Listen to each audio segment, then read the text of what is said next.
Hello everyone, I am Ankita and welcome back to plus minus. तो आज की class में भी हम DSSB TGT social science male का जो अभी 6 अक्टूबर 2021 को एग्ज़ाम हुआ था उसी के कुछ प्रीवियस ईयर क्वेश्चंस को डिस्कस करेंगे। लास्ट क्लास में भी हमने कुछ क्वेश्चंस को डिस्कस किया था और उसी के कंटिन्यूएशन में now we are going to discuss few more questions. तो चलिए आज की क्लास को स्टार्ट करते हैं। तो पहला क्वेश्चन देखते हैं। Which of the following passes connects Uttarakhand to Tibet? यहाँ पर हम पासिस दर्रे की बात कर रहे हैं और बोला क्या गया है क्वेश्चन में कि कौन कौन से दर्रे हैं इनमें से जो उत्तराखंड को किससे कनेक्ट करते हैं? तिब्बत से। तीन पास हमें गिवन है, मुलिंगला पास, मंगशा धुर्रा पास या फिर लिपू लेक पास। अब हमसे पूछा गया है कि ये तीनों या इन तीनों में से कौन कौन से पासेस हैं जो उत्तराखंड को तिब्बत से कनेक्ट करते हैं। अब ऑप्शंस पे आओ। First second and third, only third या फिर सेकंड एंड थर्ड। तो कौन कौन से पास हैं जो उत्तराखंड को तिब्बत से कनेक्ट करते हैं? अब देखो, जैसे इसमें एक लिबू लेक गिवन है, ये तो बहुत फेमस है, आप सबने सुना ही होगा। तो ये तो करता ही है उत्तराखंड को तिब्बत से कनेक्ट। इसके बाद जो इससे पहले हमें गिवन है मंगशा धुर्रा पास, ये भी उत्तराखंड को तिब्बत से कनेक्ट करता है। और जो सबसे पहले हमें गिवन था मुलिंग ला पास, ये भी उत्तराखंड को तिब्बत से कनेक्ट करता है। तो ये जो तीनों पास ही हैं, ये तीनों ही उत्तराखंड को तिब्बत से कनेक्ट करते हैं। तो इसका करेक्ट आंसर क्या हो जाएगा? Option B. लेकिन इसके अलावा कुछ और पास भी हैं जो उत्तराखंड को तिब्बत से कनेक्ट करते हैं। एक तो मैंने अभी आपको बताया, सबसे पहले मुलिंगला पास ही था। ये कहाँ पे सिचुएटेड है? गंगोत्री, नॉर्थ ऑफ गंगोत्री में। सेकंड, मंगशा धुर्रा पास, ये भी अभी हमने देखा ऑप्शन में ही उत्तराखंड को तिब्बत से कनेक्ट करता है। ये लैंडस्लाइड्स के लिए जाना जाता है, यहाँ बहुत लैंडस्लाइड्स होती हैं। थर्ड, लिपू लेक पास, ये भी उत्तराखंड को तिब्बत से ज्वाइन करता है, कनेक्ट करता है। ये पास बहुत इम्पॉर्टेंट है क्योंकि जितना भी चाइना से जो ट्रेड होता है वो यही के थ्रू होता है। तो इस टाइप से भी अगर क्वेश्चन बन के आता है तो इसका आंसर होगा लिपू लेक पास। इसके अलावा एक नीति पास भी है, ये भी किसको? उत्तराखंड से तिब्बत को कनेक्ट करता है। तो ये टोटल चार पास हैं जो उत्तराखंड को किससे कनेक्ट करते हैं? तिब्बत से। तीन तो हमें ऑप्शंस क्वेश्चन में गिवन थे, एक फोर्थ मैंने यहाँ और ऐड किया है, नीति पास। तो आपको ये चारों पास याद हो गए होंगे, चारों उत्तराखंड के हैं। कभी कभी तो हम यही कंफ्यूज हो जाते हैं कि अच्छा हिमाचल का कौन सा है, उत्तराखंड का कौन सा है। तो चार यही क्लियर कर लो, मुलिंगला पास, मंगशा धुर्रा, लिपू लेक और नीति कहाँ पर है? उत्तराखंड के हैं। और अभी आई थिंक 2020 की ही बात है, एक मैं एग्जाम का पेपर देख रही थी तो उसमें ये क्वेश्चन आया हुआ था। चार पास हमें गिवन थे ऑप्शन में और हमसे पूछा गया था कि कौन सा पास है जो नॉर्थ ऑफ गंगोत्री में सिचुएटेड है। ऐसे क्वेश्चन में दिया हुआ था कि नॉर्थ ऑफ गंगोत्री में कौन सा पास सिचुएटेड है। तो इसका करेक्ट आंसर क्या होगा? मुलिंगला पास। ठीक है, तो चलिए नेक्स्ट क्वेश्चन देखते हैं। According to Weber's industrial location model, in which of the following situations would be the appropriate location of the industry be closer to the location local raw material sources? Basically इसमें जो हमसे पूछा गया है, मैं आपको बताऊं तो हमसे ये पूछा गया है, एक वेबर थे, ठीक है, उन्होंने लोकेशन थियरी दी है। उनको इंडस्ट्रियल लोकेशन मॉडल भी बोलते हैं या फिर लोकेशन थियरी भी बोलते हैं। बेसिकली थियरी डिटरमाइन करती है कि क्या क्या फैक्टर्स हो सकते हैं, मतलब इंडस्ट्री की जो पोजीशन है, जहाँ इंडस्ट्री लोकेटेड होगी, जो जगह कि यहाँ पे इंडस्ट्री को स्टैब्लिश किया जाएगा, क्या क्या फैक्टर्स होते हैं उसके पीछे, कि जो इंडस्ट्री की मूवमेंट, कि यहाँ नहीं यहाँ इंडस्ट्री लोकेट होनी चाहिए, मतलब क्या क्या फैक्टर्स आप उनके पीछे डिटरमाइन करते हो जो एक इंडस्ट्री की जगह को डिसाइड करते हैं।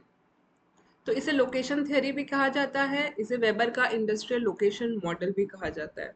अब हमसे क्वेश्चन में ये पूछा गया है, ऐसे बहुत सारे हो सकते हैं। अब देखो, एक फैक्टर यहाँ से ये भी निकल के आता है कि इंडस्ट्री जो है वो मार्केट के पास होनी चाहिए। देखो, ये सपोज आपकी इंडस्ट्री है, यहाँ आपका फिनिश गुड बनेगा।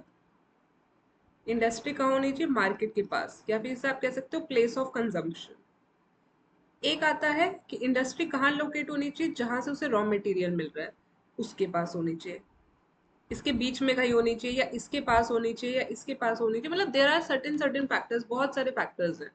ठीक है, अब हमसे क्वेश्चन में तो ये पूछा गया है कि जो इंडस्ट्री की लोकेशन है वो पास होनी चाहिए किसके, जहां से उसे रॉ मटेरियल मिल रहा है, किसके पास होनी चाहिए, जहां से उसको रॉ मटेरियल मिल रहा है।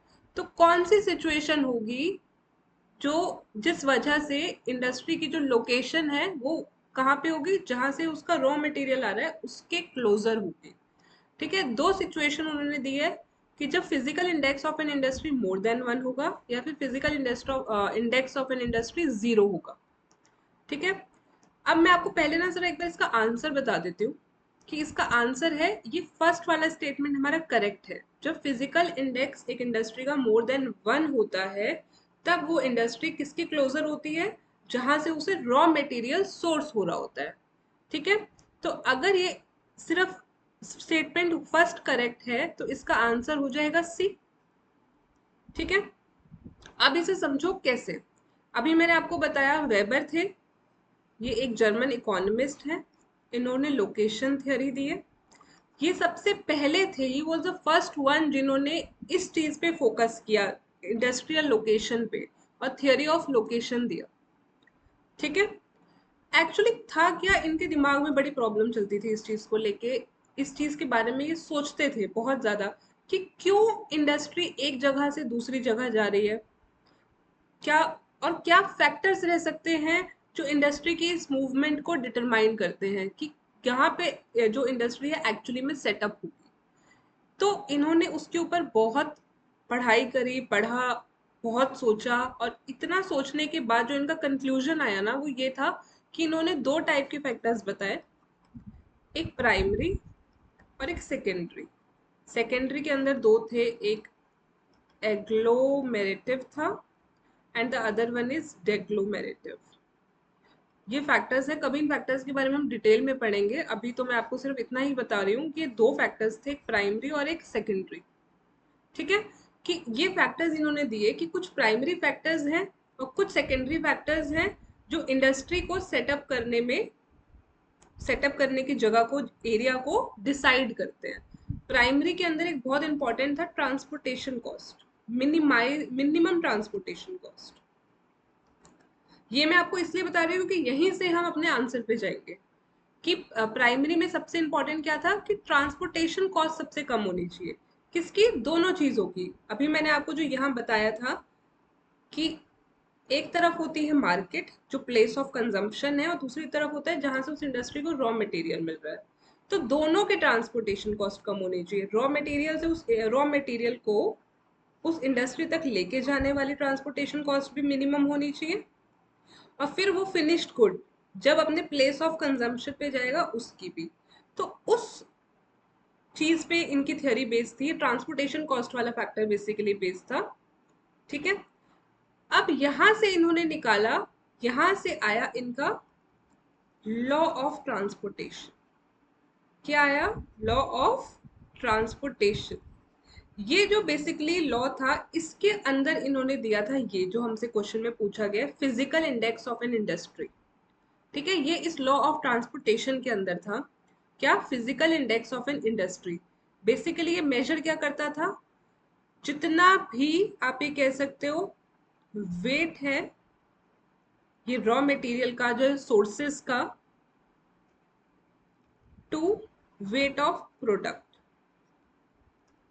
क्या मेजर करता था ये, वेट, जो भी फिजिकल इंडेक्स की हम बात कर रहे हैं, weight of raw material to weight of जो भी फाइनल गुड है, जो उसका प्रोडक्ट है। हाँ, तो यहां से इनका ये निकल के आया कि अगर ये index weight of raw material to weight of product अगर वन से छोटा होगा, लेस देन वन होगा, क्या होगा, लेस देन वन होगा, तो ये इंडस्ट्री जो है, जो भी उसका प्लेस ऑफ कंजम्पशन है, जो मार्केट है उसके पास हो। ठीक है, मैं दोबारा यहाँ लिख देती हूँ, अगर लेस देन वन होगा ये इंडेक्स, तो ये इंडस्ट्री कहाँ सेटअप होगी, जो उसका प्लेस ऑफ कंजम्पशन है, नियरर या फिर closer to place of consumption, या आप कह सकते हो मार्केट।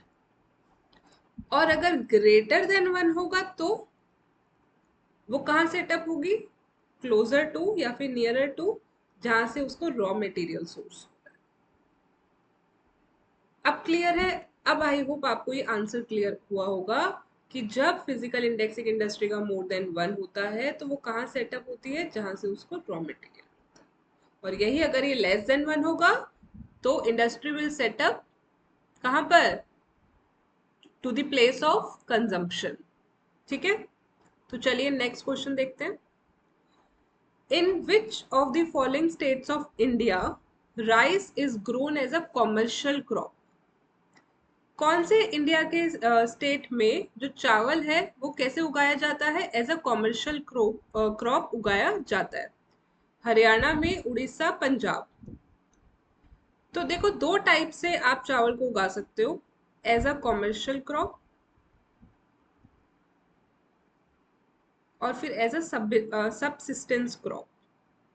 इन दोनों में डिफरेंस होता है, अभी हम पढ़ेंगे क्या डिफरेंस है, लेकिन पहले इसका आंसर देख लो कि कौन से स्टेट्स में राइस को एज अ कॉमर्शियल क्रॉप उगाया जाता है। हरियाणा में उगाया जाता है एज अ कॉमर्शियल क्रॉप,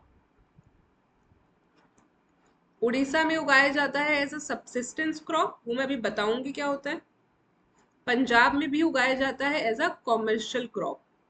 तो दो निकल के आए हमारे यहाँ से, एक हरियाणा और एक पंजाब, दोनों में राइस को एज अ कॉमर्शियल क्रॉप उगाया जाता है। तो इसका आंसर क्या हो जाएगा, first and third, option D is the correct one. अब समझो कि डिफरेंस क्या होता है। मैंने यहाँ दो वर्ड्स यूज किए, एक तो हमें क्वेश्चन में गिवन था कॉमर्शियल क्रॉप, एक मैं और ले आई यहाँ पर सबसिस्टेंस क्रॉप, क्योंकि दोनों को एक साथ समझना ही जरूरी है। कॉमर्शियल क्रॉप बेसिकली वो होती है जब एक फार्मर एक क्रॉप को उगाते हैं उसको आगे बेचने के लिए, उनका मोटिव यही होता है कि हमें प्रॉफिट मिलेगा। जब आप इस सोच से किसी क्रॉप को उगाते हो तो वो कॉमर्शियल क्रॉप होती है कि मार्केट में जाके बिकेगी और प्रॉफिट आएगा। लेकिन सबसिस्टेंस क्रॉप हम उगाते हैं अपने खुद के खाने के लिए। जब हम किसी क्रॉप को उगा रहे हैं अपने खुद के खाने के लिए या अपनी फैमिलीज को खिलाने के लिए, तो उसको कहते हैं सबसिस्टेंस क्रॉप। ठीक है, अब मैंने आपको बताया पंजाब और हरियाणा की साइड तो ये एज अ कॉमर्शियल क्रॉप उगाई जाती है, लेकिन अगर मैं उड़ीसा की बात करूं तो ये एज अ सबसिस्टेंस क्रॉप उगाई जाती है। ठीक है, आंसर तो क्लियर हो गया अब हमारे यहाँ से, कॉमर्शियल और सबसिस्टेंस में डिफरेंस भी समझ में आ गया। अब बात आती है कि क्यों क्यों उड़ीसा में ये एज अ सबसिस्टेंस क्रॉप उगाई जाती है। ठीक है, उसका रीजन ये है कि उड़ीसा में अगर राइस को देखा जाए ना तो वो एक स्टेपल फूड होता है। अब स्टेपल फूड क्या होता है, स्टेपल फूड बेसिकली वो फूड होता है जो आप अपने रूटीन में खाते हो, आप डेली खाते हो, और जो आपकी डाइटरी पैटर्न है उसका सबसे ज्यादा क्वांटिटी भी वही फूड कंटेन करता है, उसे स्टेपल फूड कहते हैं। तो वो उड़ीसा में राइस है, तो वहाँ क्वांटिटी इतनी ज्यादा है इसलिए उसको एज अ सबसिस्टेंस क्रॉप उगाया जाता है। लेकिन अगर मैं पंजाब और हरियाणा की बात करूँ ना तो वहाँ का स्टेपल फूड राइस नहीं है, हमारे यहाँ का स्टेपल फूड वीट है। क्या है, वीट। इसलिए यहाँ पे जो कॉमर्शियल राइस है वो कॉमर्शियल क्रॉप की तरह उगाया जाता है। ये मेन रीजन है, इसके अलावा भी बहुत सारे रीजन है, अगर मैं क्लाइमेटिक या फिर पर हेक्टेयर यील्ड की बात करूं वो सब भी फैक्टर्स हैं, but this is the main factor. Okay, चलिए नेक्स्ट देखते हैं। Which of the following pairs of river outflow is correct? हमें रिवर्स गिवन है, कहाँ किस सी या ओशन में वो जाके रिवर ड्रेन होती है वो गिवन है। अब मुझे बताना है कि इनमें से कितने पेयर्स जो है वो करेक्ट है। नाइल रिवर हमारी किस में जाती है, मेडिटेरियन सी में, यस जाती है, ये करेक्ट है। अमेजन रिवर जाती है अटलांटिक ओशियन में, करेक्ट है, जाती है। इंडस जाती है बे ऑफ बंगाल, बंगाल की खाड़ी में जाके ड्रेन होती है। ये इजी क्वेश्चन है कंपैरेटिवली, नहीं, कहाँ होती है, अरेबियन सी में होती है भाई।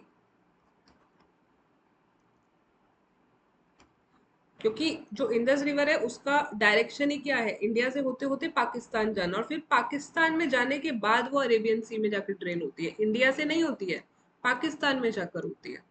लेकिन नाइल हमारी इसी में होती है, मेडिटेरेनियन में, और अमेजन किस में होती है, अटलांटिक में। तो ये थर्ड वाला हमारा इनकरेक्ट है। तो सही कौन से हैं, फर्स्ट और सेकंड। तो इसका करेक्ट आंसर क्या हो जाएगा, ए। फोर्थ का आंसर है ए जो है वो करेक्ट। क्लियर। चलिए, इसमें मैंने पूरा कोर्स भी एक्सप्लेन किया हुआ है कि नाइल रिवर का क्या रहता है, अमेजन का क्या रहता है, इंडस का क्या रहता है। आप इसका स्क्रीनशॉट ले सकते हो और इसको अच्छे से पढ़ लीजिएगा। चलिए, तो नेक्स्ट क्वेश्चन देखते हैं।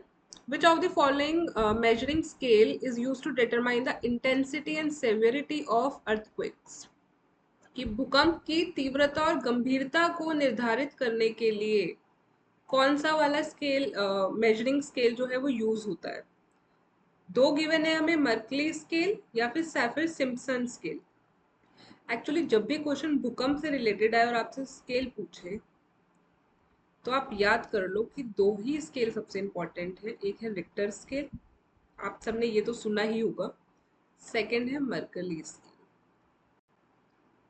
रिक्टर स्केल जो भूकंप की मैग्नीट्यूड को नापने के लिए यूज होता है, मैग्नीट्यूड के लिए, और उसकी इंटेंसिटी और सिविरिटी को नापने के लिए हम यूज करते हैं मर्कली स्केल।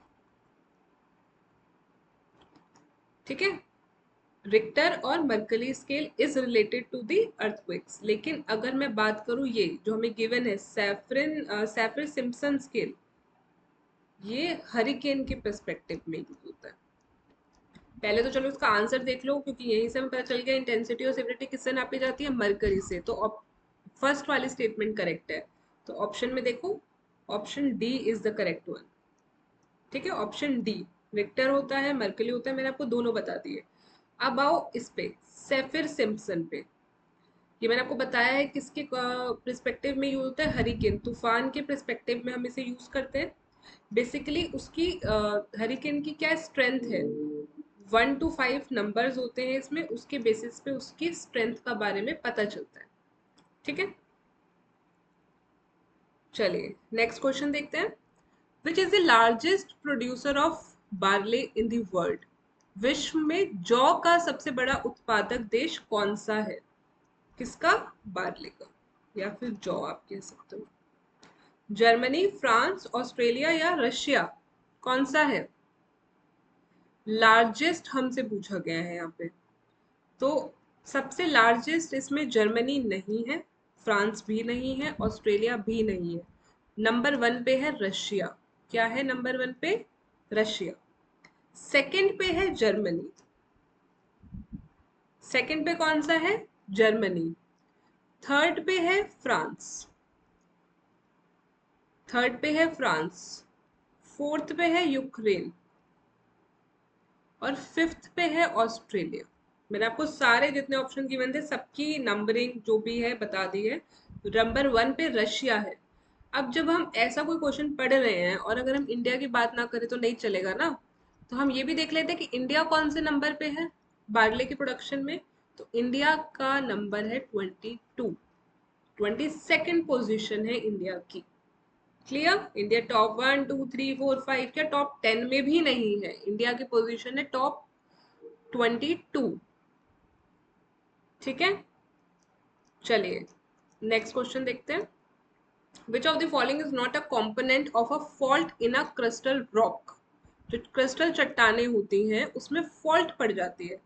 फॉल्ट का मतलब समझते हो आप, कि कोई चट्टान है, बीच में फॉल्ट फॉल्ट आ गया और वो दो हिस्सों में डिवाइड हो गई, इसे फ्रैक्चर भी कहा जाता है, और भी इसके वर्ड्स हैं।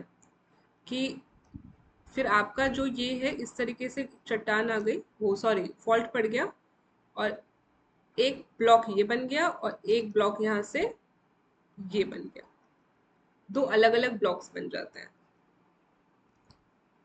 ठीक है, तो अब पूछा हमसे क्वेश्चन में गया कि नॉट अ कंपोनेंट, कौन सा कंपोनेंट नहीं है।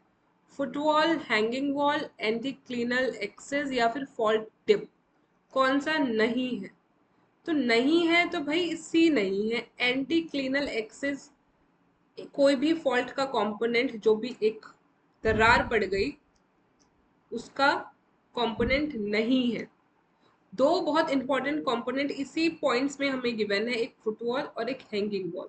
इनके बीच का डिफरेंस समझ लो, बहुत इंपॉर्टेंट है, एग्जाम में कभी भी पूछा जा सकता है। ठीक है, अभी मैंने आपको बताया कि एक चट्टान है, एक डिवाइड हो गई, जैसे आप देख लो यहाँ ये फॉल्ट पड़ गया, ये डिवाइड हो गई, दो हिस्सों में डिवाइड हो गई। जो ये जिस तरीके से डिवाइड होती है, एक लाइन पड़ गई ना बीच में और उस लाइन से कट गई, दो ब्लॉक्स बन गए, इस लाइन को कहते हैं फॉल्ट लाइन। ठीक है, अब जब ऐसे दो हिस्से, दो ब्लॉक्स बन जाते हैं तो उसमें से एक ब्लॉक जो है वो फुटवॉल कहलाता है, दूसरा वॉल कहलाता है हैंगिंग वॉल। अब कौन सा फुटबॉल कहलाता है, कौन सा हैंगिंग वॉल कहलाता है? अब हम तो सोचेंगे हैंगिंग वॉल है तो मतलब जो ऊपर वाला होगा, क्योंकि मतलब हुआ क्या, एक चट्टान जब दो हिस्सों में डिवाइड हुई तो एक नीचे दब गई, एक ऊपर उड़ गई होगी, तो ऊपर वाला हैंगिंग वॉल हो गया, नीचे वाला फुटबॉल हो गया। ऐसा कुछ नहीं, ऐसा नहीं होता, और ये सोचना भी मत कि ऐसा नहीं है जो नीचे दब गया, जो नीचे धंस गया वो फुटबॉल हो गया, नहीं, ये कॉन्सेप्ट नहीं लगता इसके पीछे।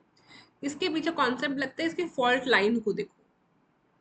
जब दो हिस्सों में टूटती है तो एक ही फॉल्ट लाइन नीचे की तरफ आ रही होती है, इसमें ये आ रही है, और एक की ऊपर की तरफ जा रही होती है। तो है देखो, जिसकी ऊपर की तरफ जा रही होगी वो होती है हैंगिंग वॉल, जिसकी नीचे की तरफ आ रही होती है वो होती है फुटवॉल। ठीक है, अब जरूरी नहीं है कि जिसकी ऊपर की तरफ जा रही होगी वो ऊपर होगी चट्टान, नहीं, वो नीचे भी हो सकती है। अब इस केस में देखो, इस केस में हैंगिंग वॉल नीचे है, ये देखो ये, लेकिन इसकी फॉल्ट लाइन ऊपर जा रही है तो ये हैंगिंग वॉल है। जो पीछे छुप गई फुटवॉल, इसकी फॉल्ट लाइन नीचे जा रही है तो ये फुटवॉल है। आई होप ये आपको क्लियर हो गया होगा। ठीक है, चलिए नेक्स्ट क्वेश्चन देखते हैं। In India the ministry of home affairs is the underlying ministry at the centre of management of all natural disasters except. क्या पूछा है इसमें हमसे? हमसे ये पूछा गया है कि इंडिया की एक मिनिस्ट्री ऑफ होम अफेयर्स होती है, गृह मंत्रालय, हमें सबको पता है। वो जितने भी नेचुरल डिजास्टर्स होते हैं, प्राकृतिक आपदाएं जो होती हैं, उनको मैनेज जो भी होता है वो मिनिस्ट्री ऑफ होम अफेयर्स के अंदर होता है। In fact ministry of home affairs के अंदर भी एक डिवीजन है जिसके थ्रू इनको देखा जाता है। लेकिन ये सारे नेचुरल डिजास्टर्स का मैनेजमेंट नहीं देखते, कुछ ऐसा है एक्सेप्ट, हमसे बोला गया ना एक्सेप्ट, कि कुछ ऐसा रह जाता है जो मिनिस्ट्री ऑफ होम अफेयर्स के अंडर नहीं आता। तो वो कौन सी आपदा है?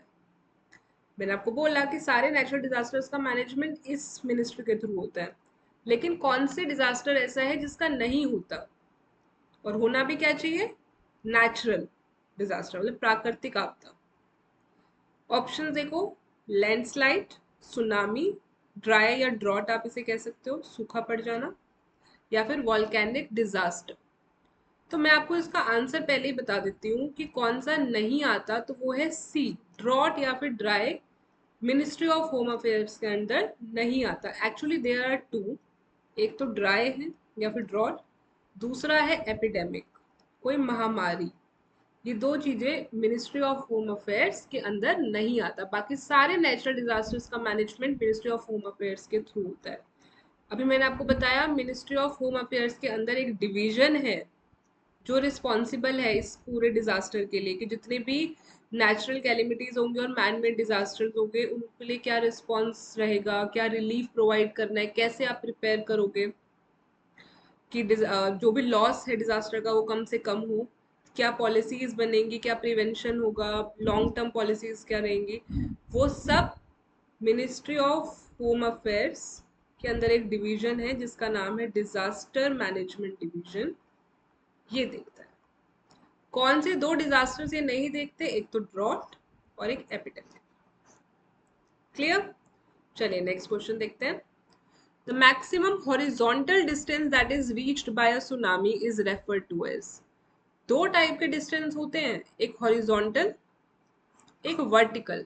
हमसे यहाँ हॉरिजॉन्टल पूछा गया है कि हॉरिजॉन्टली, ये आपका सी है, कोई सुनामी वेव आई, सुनामी आती है, वेव्स उठेंगी लंबी लंबी, तो हॉरिजॉन्टली वो कितना डिस्टेंस कवर करेंगी, मैक्सिमम डिस्टेंस कितना जाता है, उसे क्या कहते हैं? ऑप्शन देखो, A datum level, B run up, C inundation सैलाब, या फिर फ्लो डेप्थ। क्या कहा जाता है? तो इसका आंसर है सी, उसे इनंडेशन कहा जाता है। हॉरिजॉन्टली जितना डिस्टेंस कवर करती है सुनामी के द्वारा जितना किया जाता है, उसे क्या कहा जाता है? सैलाब। आपने हिंदी में वर्ड सुना भी होगा, सैलाब कहा जाता है। यही अगर हॉरिजॉन्टल काट दूं मैं और ऑप्शन में आ जाए वर्टिकल, कि वर्टिकल डिस्टेंस कितना जो एक सुनामी मतलब कवर कर सकती है, उसको क्या कहते हैं? उसे रन अप कहते हैं। क्या कहते हैं? Run up.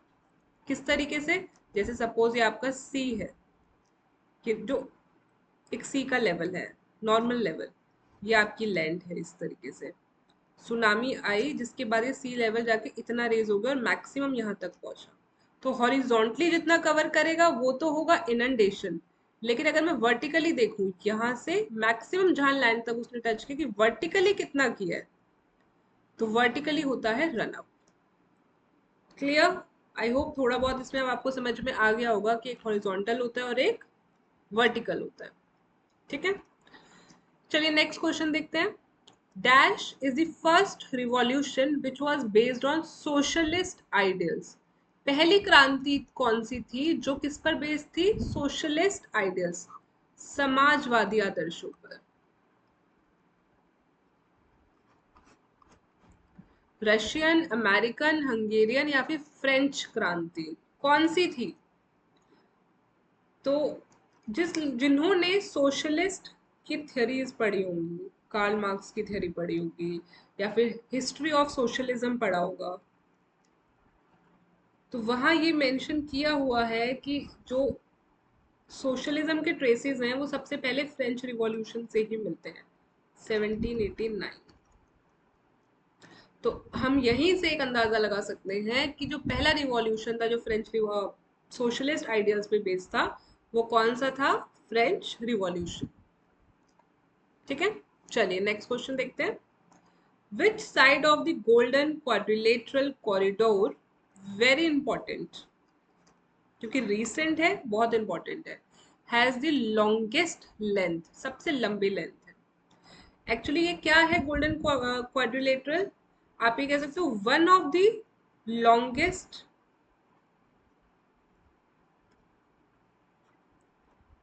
Highway in the world.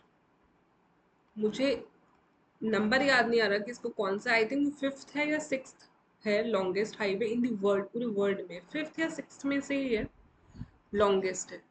ठीक है, अभी रिसेंटली ही इसकी ओपनिंग हुई है। ठीक है, चार पूरे इंडिया में हमारे चार मेजर जो आपकी मेट्रोपॉलिटन सिटीज है उनको ये कनेक्ट करता है। कौन कौन सी? नॉर्थ से दिल्ली, साउथ से कौन सी करता है? चेन्नई। ठीक है, उसके अलावा वेस्ट और ईस्ट से कौन कौन सी करता है? मुंबई। और ईस्ट से कौन सी करता है?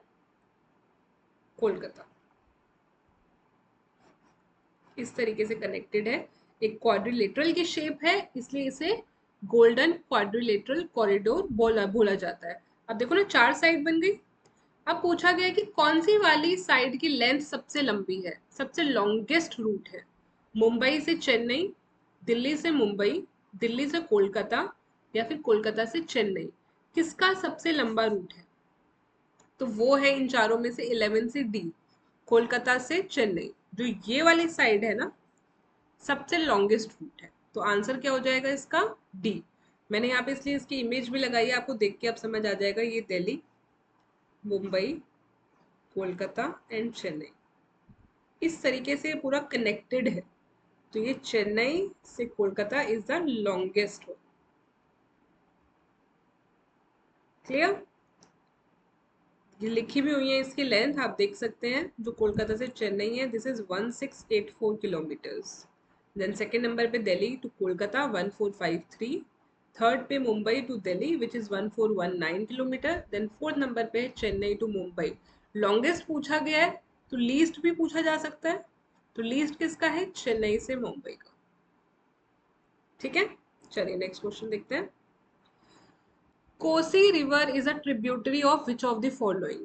कोसी रिवर, आप सबने सुना होगा इस रिवर के बारे में, इंपॉर्टेंट है। किसकी ट्रिब्यूटरी है, किसकी सहायक नदी है? कोसी नदी निम्नलिखित में से किसकी सहायक नदी है, ट्रिब्यूटरी है? सिंधु, नर्मदा, ब्रह्मपुत्र या गंगा, किसकी है? इजी क्वेश्चन है ये काफी। किसकी है? डी। ट्वेल्थ का क्या आंसर है? डी। किसकी है? गंगा की है। चलो ये तो हमें पता चल गया कि ट्रिब्यूटरी तो ये गंगा की है। Second important point related with Kosi river is कि उसको सप्तकोशी भी कहा जाता है। क्या कहा जाता है? सप्तकोशी। क्यों? क्योंकि कोसी नदी की खुद की कितनी, 7 ट्रिब्यूटरीज हैं, इसलिए इसे क्या कहा जाता है? सप्तकोशी। गंगा की ट्रिब्यूटरी है, ये तो चलो हमने पढ़ लिया। गंगा को ज्वाइन कहाँ आके ये मिलती है? गंगा में, बिहार में, जो कटिहार डिस्ट्रिक्ट है बिहार की, वहां पे। और इसके अलावा एक और इम्पोर्टेंट पॉइंट मैं आपको बता दूं कोसी रिवर का, कि उसे बिहार सौरो कहा जाता है। क्यों? क्योंकि आप हर साल न्यूज़ेस में खुद पढ़ते होंगे कि कितना फ्लड, जो बाढ़ आती है इस नदी में, मतलब बहुत हैवोक क्रिएट करके रखती है ये नदी, तो इसलिए इसे बिहार सौरो भी कहा जाता है। क्लियर? तो चलिए नेक्स्ट क्वेश्चन देखते हैं। The largest producer of feature films in the world is. Feature films, जितनी भी मूवीज होती हैं उन्हें फीचर फिल्म्स भी कहा जाता है, मतलब मोशन पिक्चर्स जो होते हैं। लार्जेस्ट प्रोड्यूसर्स कौन है, मतलब नंबर ऑफ, आप ये कह सकते हो, फिल्म जो एक साल में प्रोड्यूस होती है सबसे ज्यादा कौन सी कंट्री में होती है? Nigeria, Russia, India, Japan. तो इसका आंसर है सी, इंडिया में होती है। India is the largest producer of feature films in the world. और आपको पता है ये एज इट इज लाइन हमें एनसीईआरटी क्लास 10 की एनसीईआरटी में गिवन है। वहीं से एग्जैक्टली आप पूछते हैं ना कि कहाँ से क्वेश्चन आ रहे हैं, कहीं से नहीं होता है, कहीं ना कहीं उस क्वेश्चन का हिंट एनसीईआरटी में होता ही होता है। ये तो डायरेक्ट है, एग्जैक्ट लाइन हमें गिवन है। आप डाल के भी देखोगे गूगल पर, आपको एग्जैक्ट वो एनसीईआरटी की ही पीडीएफ मिलेगी। ठीक है, तो इसका क्या आंसर है? इंडिया। चलिए नेक्स्ट क्वेश्चन देखते हैं। Human development index is a composite of 3 basic components of human development. Which of the following is not that component. HDI के बारे में आप सबने पढ़ा होगा, डेफिनेटली पढ़ा होगा। आपको पता है जब भी एचडीआई, वो इंडेक्स रेट कैलकुलेट करते हैं हम इंडेक्स, हम 3 कंपोनेंट को लेते हैं। बेसिकली 3 डायमेंशंस होती हैं, उन 3 डायमेंशन के बेस्ड पर ये 3 कंपोनेंट निकलते हैं। जैसे एक हमारी डायमेंशन है हेल्थ, तो हेल्थ के लिए कंपोनेंट, फिर दूसरी डायमेंशन है उसके लिए कंपोनेंट, तीसरी डायमेंशन उसके लिए कंपोनेंट, फिर इन तीनों कंपोनेंट जो भी आएंगे उसके थ्रू हम एचडीआई जो इंडेक्स है वो कैलकुलेट करते हैं। कहाँ आता है ये जो भी एचडीआई कैलकुलेट आता करते हैं हम? ये हर साल एक ह्यूमन डेवलपमेंट रिपोर्ट पब्लिश होती है। By whom? Bye UNDP. ठीक है, हर साल जो ये होती है उसमें ये एचडीआई गिवन होता है। ठीक है, अब हमसे क्वेश्चन में ये पूछा गया है कि कौन सा कंपोनेंट नहीं है, स्टैंडर्ड ऑफ लिविंग या फिर नॉलेज। एक्चुअली में देखो, कंपोनेंट की अगर मैं बात करूँ ना, तो दोनों में से कोई नहीं है, दोनों डायमेंशन है, कंपोनेंट नहीं है।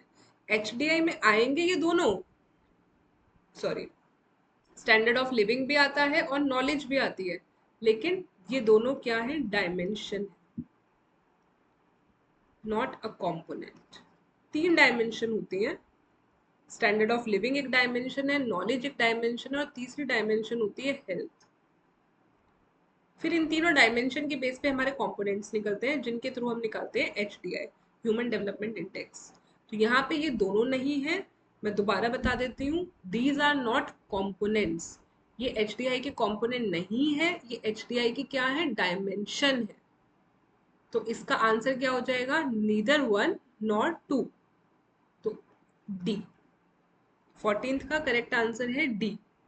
अभी मैंने आपको बताया एचडीआई कहाँ आता है, ह्यूमन डेवलपमेंट रिपोर्ट में आता है, पब्लिश कौन करता है? यूएनडीपी।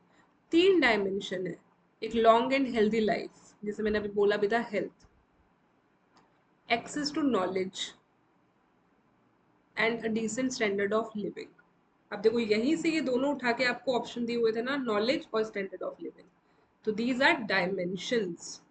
इन तीनों डायमेंशन के बेस पे हमारे कंपोनेंट है, ठीक है। हेल्दी लाइफ के लिए हमारा कंपोनेंट होता है लाइफ एक्सपेक्टेंसी। क्या कंपोनेंट होता है? Life expectancy. नॉलेज के लिए हमारा कंपोनेंट होता है, दो कंपोनेंट है नॉलेज के लिए basically, expected years of schooling, average years of schooling. और स्टैंडर्ड ऑफ लिविंग के लिए क्या कंपोनेंट है? GNI per capita. तो हमारे ये कंपोनेंट्स है, लाइफ एक्सपेक्टेंसी कंपोनेंट है, expected year of schooling, average year of schooling and GNI per capita. ये हमारे कंपोनेंट्स हैं। इनमें से कोई भी हमें ऑप्शन में गिवन नहीं था। आई होप अभी आपको क्लियर होगा। इसके अपार्ट अगर मैं आपसे ये पूछूं कि जो 2020 की ह्यूमन डेवलपमेंट रिपोर्ट आई है उसमें इंडिया की रैंकिंग क्या है? इंडिया की रैंकिंग क्या है उस रिपोर्ट में? तो इंडिया की रैंकिंग है 131 out of what? Out of 189 countries. India की रैंकिंग है 131, ठीक है। चलिए लास्ट क्वेश्चन देखते हैं आज की क्लास का।